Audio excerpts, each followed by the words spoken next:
자, 우리가 지난주에 이어서 11장 말씀을 묵상하도록 하겠습니다. 자, 다윗이 믿음으로 살 때에는 6가지 아름다움이 있었습니다.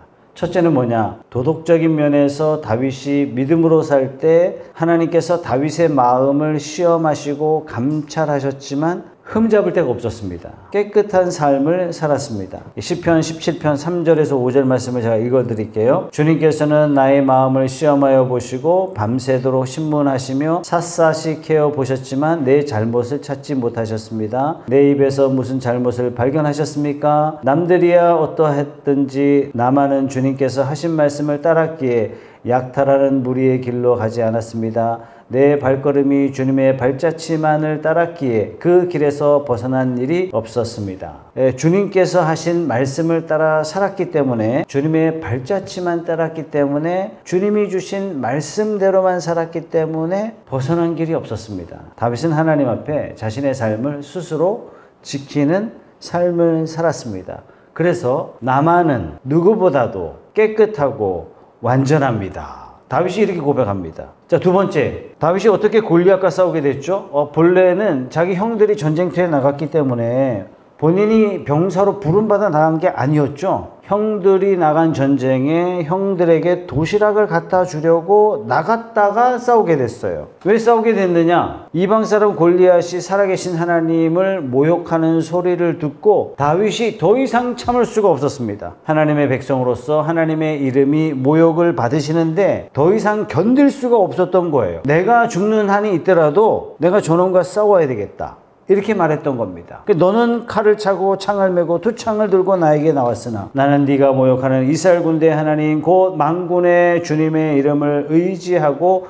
너에게로 나왔다. 그러면서 이 다윗은 전적으로 하나님의 이름을 의지하고 전쟁에 나섰습니다. 자, 다윗의 동기가 뭐죠? 하나님의 영광이에요. 다윗의 무기는 뭡니까? 하나님의 이름입니다. 동기도 방법도 다윗에게 하나님이었습니다. 다윗의 중심에 뭐가 있었냐면 하나님이 계셨다. 자, 세 번째, 다윗이 왕이 되자마자 기럇 여아림에 방치되었던 법궤를 모셔오는 일을 하죠. 기럇 여아림에 얼마 동안 있었다고요? 20년 동안 방치되어 있다고요. 그럼 기럇 여아림 20년 방치 이전에 사울이 왕으로 있을 동안 40년 동안, 즉 합쳐서 60년 동안 법궤가 방치되어 있었던 겁니다. 자, 모세 이후로 500년 동안 하나님의 법궤가 어디 있었어요? 휘장 가운데 있었어요.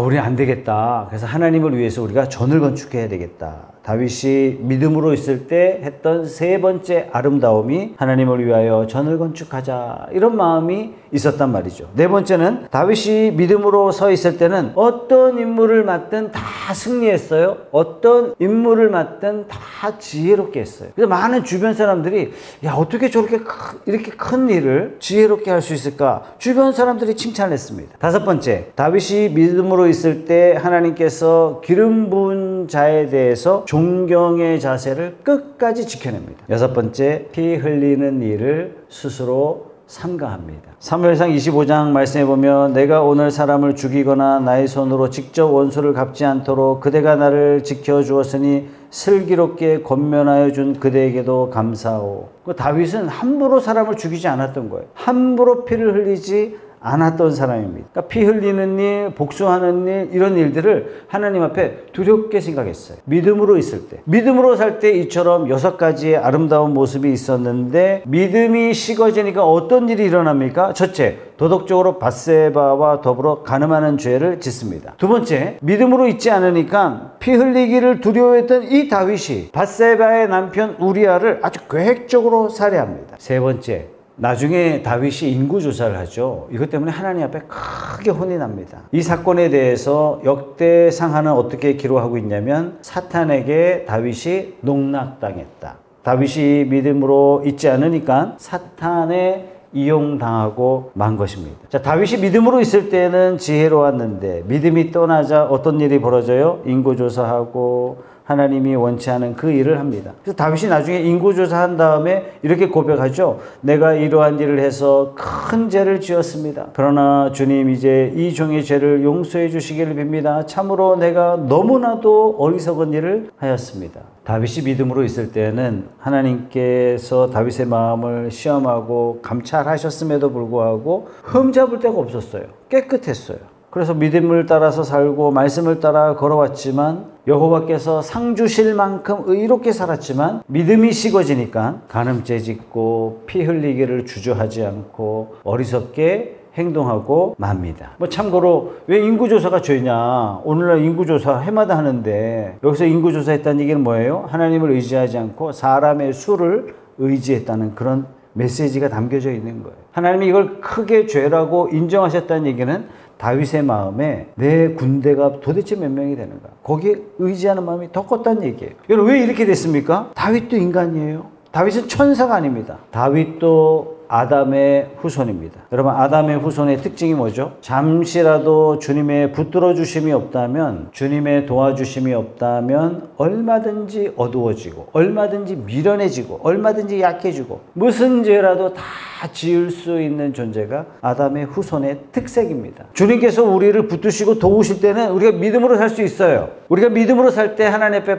바르게 설 수 있습니다. 우리가 믿음으로 살 때 의롭게 살 수 있고 믿음으로 살 때 거룩하게 살 수 있고 우리가 하나님의 붙드심이 있을 때 우리는 깨끗하게 살 수 있습니다. 그런데 잠시라도 주님의 도우심이 떠난다면, 주님이 붙들어 주시지 않는다면 얼마든지 약해지고 얼마든지 우리 미련해지고 얼마든지 어두워서 무슨 죄라도 다 죄를 지을 수 있는 그런 약함을 가진 아담의 후손입니다. 주님께서 붙들어 주실 때는 막 천사처럼 살다가 주님의 붙들어 주심이 없다면 정말 세상 이런 마귀 같은 사람이 또 어디 있나 싶을 정도로 주님이 붙들어 주실 때는 천국의 삶을 누리며 살지만 주님의 붙들어 주심이 없다면 지옥 같은 삶을 언제라도 우리는 살 수 있는 아담의 후손입니다. 다윗도 예외가 아니죠. 자, 그렇다면 천사와 악마, 천국과 지옥, 이 종이 한 장 차이에 불과해요. 우리도 믿음으로 산다면 천사와 같은 천국의 삶을 살고, 반대로 믿음이 식어지면 언제라도 즉시로 마귀의 이용거리요 지옥의 삶을 살 수밖에 없습니다. 다윗이 그런 삶을 살았다는 것을 우리에게 보여주고 있습니다. 그런 차원에서 오늘 말씀에 나오는 다윗의 이 처절한 실패는요, 결코 남의 일이 아니에요. 어떻게 저럴 수 있어? 라고 손가락질 할 수 있는 그런 일이 절대로 아닙니다. 다윗의 혈관을 타고 흐르는 아담의 피는 여전히 저와 여러분의 혈관을 타고 흐르고 있다는 사실을 우리는 잊어서는 안 됩니다. 잠시라도 주님의 붙들어 주심이 없다면 얼마든지 나는 타락할 수 있고 얼마든지 나는 약해질 수 있고 얼마든지 연약한 존재임을 우리가 고백하는 겸손한 자리에 있을 때 하나님께서 우리를 붙들어 주세요. 지난주 주일 말씀 나눌 때 왜 성령이 우리에게 필요합니까? 하나님 우리에게 사명도 주시고 하나님의 자녀로서의 존재를 바꿔주셨는데 성령 아니고는 답이 없어요. 우리 스스로 할 수 없어요. 하나님 말고는 답이 없습니다. 우리가 약할 때 어떻게 강함됩니까? 하나님의 임재가 있을 때 우리는 약하지만 강자가 될 수 있습니다. 다윗의 삶이 우리에게 그걸 보여주시는 것 같아요. 다윗이 밧세바를 범하고 그 남편 우리아를 죽이는 일에 있어서 인간적인 시각으로 봤을 때 완벽했어요. 그죠? 밧세바가 아이를 가질 수 있도록 왕이 특별한 휴가도 주고 우리아가 왔으니까 밧세바의 임신을 의심할 사람이 아무도 없어요. 우리아를 최전방에 배치하라. 이 왕의 특별 뭐라 그럴까요? 편지를 받은 사람도 무슨 생각했겠어요? 야 왕이 장군을 계획해서 암살하려나 보다 그렇게 생각했겠습니까? 아니에요. 무슨 특별한 작전이 있는가 보다. 아니면 이 우리아가 왕에게 큰 무리한 죄를 저질렀기 때문에 왕께서 이렇게 작전을 명하셨나 보다. 이 정도 생각할 뿐이지 그 이상 생각할 수 없단 말이에요. 여러분 인간적인 눈으로 봤을 때 이건요 완전 범죄입니다. 그러나 오늘 본문 마지막에 하나님의 평가가 뭡니까? 주님 27절 말씀에 주님께서 보시기에 다윗이 한 이번 일은 아주 악하였다. 사람들 보기에는 아무리 완전 무결해 보여도 위에 계신 하나님 보시기에는 악하다. 성경은 사람들과의 관계, 사람들이 어떻게 평가하느냐 이거 정말 중요하게 말씀하시지만 우선은 먼저는 하나님과 관계에서 더 중요하게 말씀하고 있다는 것을 우리가 잊지 말아야 됩니다. 그래서 잠언 15장 3절 말씀은 주님의 눈은 어느 곳에서든지 악한 사람과 선한 사람을 모두 지켜보신다. 주님의 눈은 어디서든지 동서남북, 땅에서나 바다에서나 들에서나 바다에서나 시골에서나 도시에서나 방 안에서나 어디서든지 악인과 선인을 감찰하시는 분이 우리 주님이세요. 여러분, 누가 하나님의 눈을 피할 수 있겠습니까? 그래서 잠언 5장은 주님의 눈은 사람의 길을 지켜보시며 그 모든 길을 살펴보신다. 주님의 눈을 피할 재간이 없어요.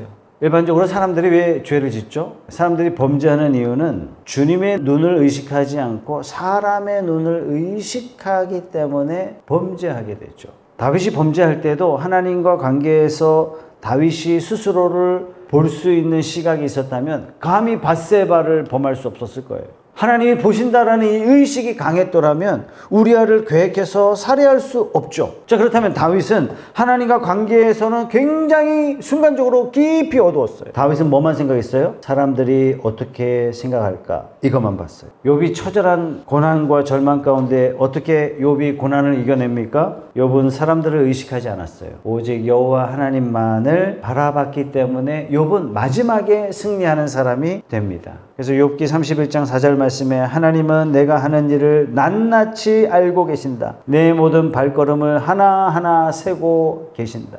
욥은 고난 중에도요, 무엇을 인식했냐면 하나님의 시선을 인식했어요. 요셉이 보디발 장군의 아내의 끈질긴 유혹을 물리칠 수 있었던 것은 요셉이 고백하잖아요. 내가 어찌 이런 나쁜 일을 저질러서 하나님을 거역하는 죄를 지을 수 있겠습니까? 요셉은 사람과 관계를 먼저 생각했더라면 기꺼이 요청을 받아들여 줬을 거예요. 그런데 거절했습니다. 하나님과 관계를 더 의식했기 때문이죠. 자, 우리가 생명의 삶 공부할 때 신앙이 도대체 뭐냐? 한마디로 관계다. 이렇게 우리가 정리하고 지나갔습니다. 하나님 없는 세상은 오직 사람과의 관계만 생각해요. 그러나 신앙은 뭡니까? 하나님과의 관계예요. 하나님과의 관계, 이 수직 관계가 올바를 때 수평 관계에 복을 누리게 된다. 우리가 이렇게 말씀을 나눴지 않습니까? 근데 우리가 사는 이 세상은요, 오직 수평관계예요. 사람들이 뭘 먹나, 뭘 입나, 어디를 가나, 사람들이 나를 어떻게 생각하나, 내가 이렇게 행동했을 때 저 사람들은 나를 어떻게 볼까,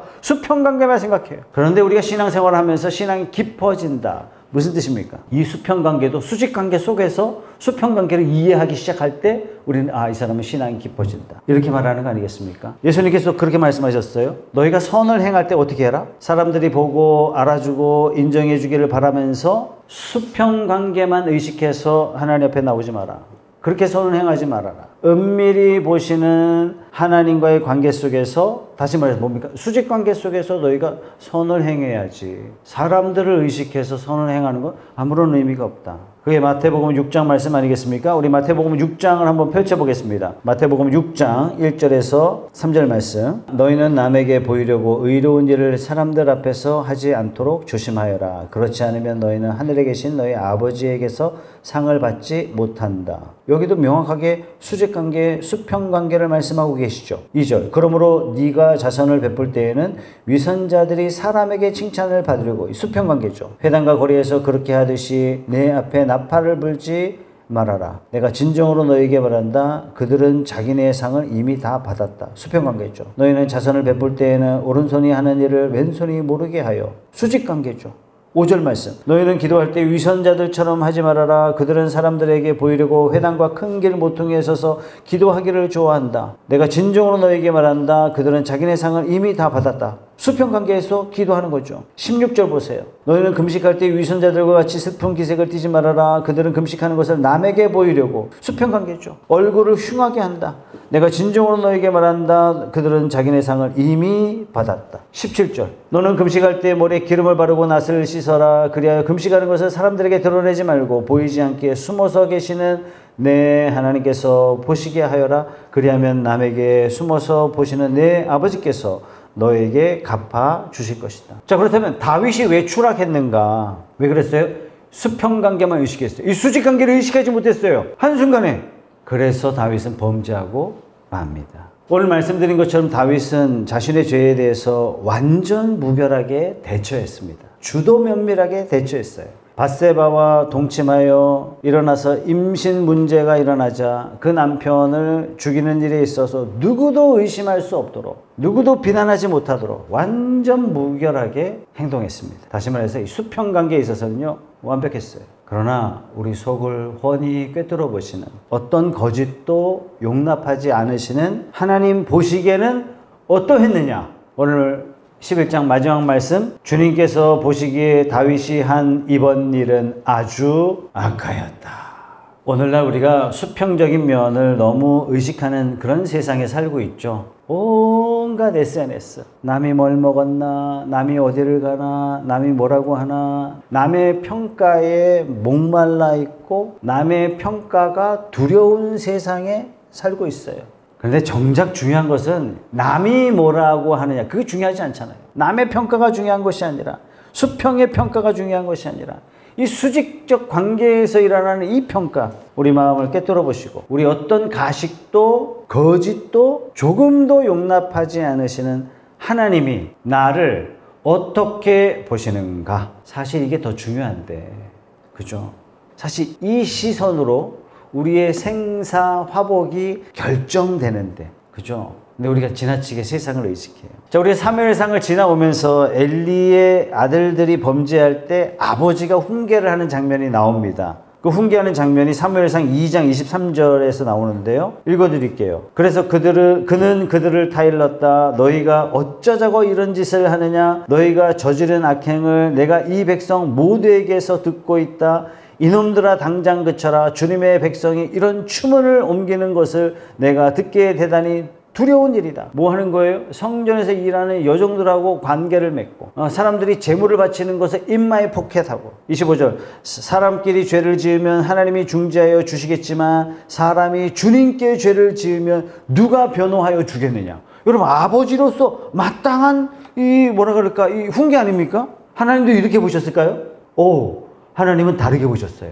하나님은 어떻게 보셨는지 아세요? 하나님은 겉으로 드러난 모습을 보고 훈계하신 것이 아니라 우리의 마음을 꿰뚫어 보시고 어떤 거짓도 용납하지 않으시는 하나님의 관점으로 어떻게 말씀하셨느냐? 주님이 엘리 제사장에게 이렇게 말씀하셨어요. 어찌하여 너는 나보다 네 자식들을 더 소중하게 여기어 나의 백성 이스라엘이 나에게 바친 모든 재물 가운데서 가장 좋은 것들만 골라다가 스스로 살찌도록 하느냐? 엘리는 자기의 아들들이 스스로 저주받은 일을 하는 줄 알면서도 자식들을 책망하지 않았다. 성전 물건을 슬쩍슬쩍 하는 걸 자기 아들들이니까 제일 좋은 거 갖고 가니까 눈 감아줬던 거예요. 그 죄를 그는 이미 알고 있다. 그래서 나는 그의 집을 심판하여 영영 없애버리겠다고 그에게 알려주었다. 엘리가 아들들에게 한 책망 액면 그대로 하나님이 보시지 않으셨어요. 하나님은 정확하게 판단하셨습니다. 마태복음 25장에 가보면은 달란트 비유가 나오지 않습니까? 달란트 비유 나오고 양과 염소의 비유가 연달아 나옵니다.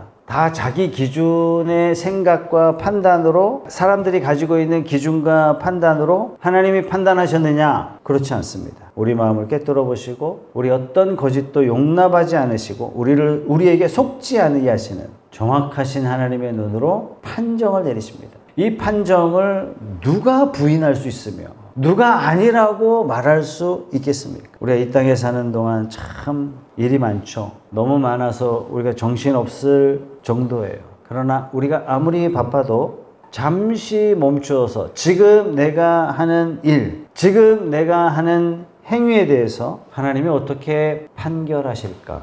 사람들의 판단은 중요하지 않아요. 하나님이 어떻게 보실까? 5달란트, 2달란트 받은 사람들처럼 있는 그대로 칭찬이 있는, 또 세상을 지으시고 보시기에 심히 좋았다 이렇게 말씀하신 것처럼 저와 여러분의 행위를 있는 그대로, 액면 그대로 인정해주는 그런 귀한 삶을 살아가기를 주님의 이름으로 축원합니다.